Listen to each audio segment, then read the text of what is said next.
আসসালামু আলাইকুম এভরিওয়ান, আপনারা সকলে কেমন আছেন? আশা করি সবাই অনেক ভালো আছেন। আলহামদুলিল্লাহ আমি অনেক ভালো আছি। আজকে আমি আপনাদের কাছে নতুন আরেকটা রেসিপি নিয়ে চলে আসলাম। এই যে দেখুন, অনেক মাছ, জিয়াল মাছ। আজকে আমরা গ্রামের বাসায় এসেছি। গ্রামের বাসায় আমাদের পুকুর ছেঁচা হয়েছে। পুকুরে আমরা কি মাছ পেলাম আর মানে গ্রামের প্রাকৃতিক দৃশ্যটা এটাই আমি আপনাদের দেখাবো। দেখুন কতগুলো মাছ পাওয়া গেছে, আরও অনেক বাংলা মাছ পাওয়া গেছে, সেগুলো মানে বিক্রি করা হয়েছে। আর এগুলো জিওল মাছ, ছোট মাছ নেওয়া হয়েছে ঘরে খাবার জন্য। শিং, ট্যাংরা, টাকি, শোল এবং পুঁটি মাছ, এগুলো মাছ তো অনেক ভালো লাগে। এগুলো মাছ সবগুলো আমরা ঘরে খাবার জন্য নিয়েছি।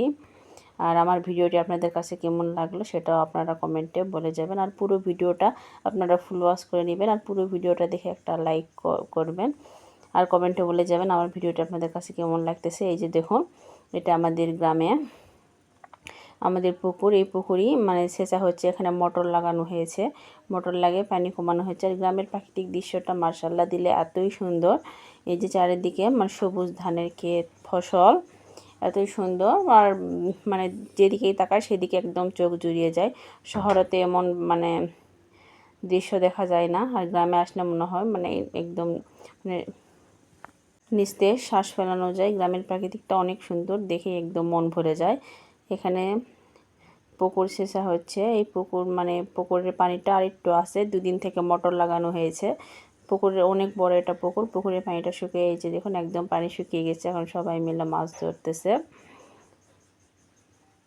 আর মাছ ধরার পুরো ভিডিওটা দেখালাম না, আর আমি তো নিচে কাদায় নামছি না। আমি মাছটা উপরে আনার পরে মাছের আপনাদের কাছে মানে দেখিয়ে দিলাম এগুলো মাছ আর কি পাওয়া গেছে। আর অনেক মাছ পাওয়া গেছে।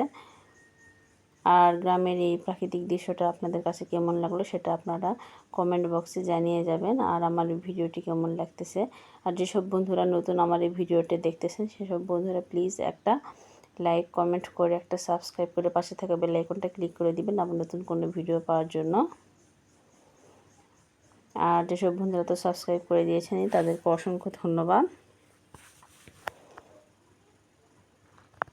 গ্রামের সবাই তো কাদা নিয়ে একদম মানে মাছ ধরতেছে। আমার বাচ্চারাও মানে নিচে নামতে চাইছিল, আমি ওদের নামতে দিয়েছি না। আসলে ওরা ছোটো বাচ্চা, এর আগে কখনো কাদায় নামছে না। আর কাদায় তো অনেক ট্যাংরা মাছ, শিং মাছ থাকে, এগুলো মাছ ফুটে মানে হাতে পায়ে ফটে দিচ্ছে আর কি। এই যে দেখুন মার্শাল্লাহ দিল্লি এখানে কত মাছ, মানে এগুলো মানে আমরা ঘরে খাওয়ার জন্য মাছগুলো বেছে বেছে নিচ্ছি আর কি। এই মাছগুলোই কাটে নিয়ে আমরা ফ্রিজে রাখবো আর কি। যেগুলো জিওল মাছ দিয়ে রাখবো, এখানে শোল শাটি আছে। আর এখানে ট্যাংরা মাছ মানে শিং মাছ এগুলো নেওয়া হয়েছে, এগুলো আমরা কেটে নিব। আর পুঁটি মাছ এগুলো কেটে নিব। এই যে দেখুন মাছগুলো মার্শাল্লাহ দিলে কত সুন্দর। কেনা মাছ কিন্তু এত সুন্দর হয় না, একদম পুকুরের মাছ যেটা, এটা খেতেও অনেক মজা আর দেখতেও অনেক মানে সুন্দর। এই যে দেখুন আমি একটা এখানে শোল মাছ নিয়ে নিয়েছি, রান্না করলাম। আর এই শোল মাছ রান্নার ভিডিওটা আমি পুরো ভিডিওটা দিয়ে দেবো আপনাদের কাছে। আর আজকের আমার ভিডিওটি আপনাদের কাছে কেমন লাগতে দিল সেটাই আপনারা কমেন্ট বক্সে জানিয়ে দিবেন। আমি আমাদের মানে গ্রামের প্রাকৃতিক মানে দৃশ্য আর মানে মাছ ধরাটা আমি আপনাদের সঙ্গে শেয়ার করলাম। আল্লাহ হাফেজ।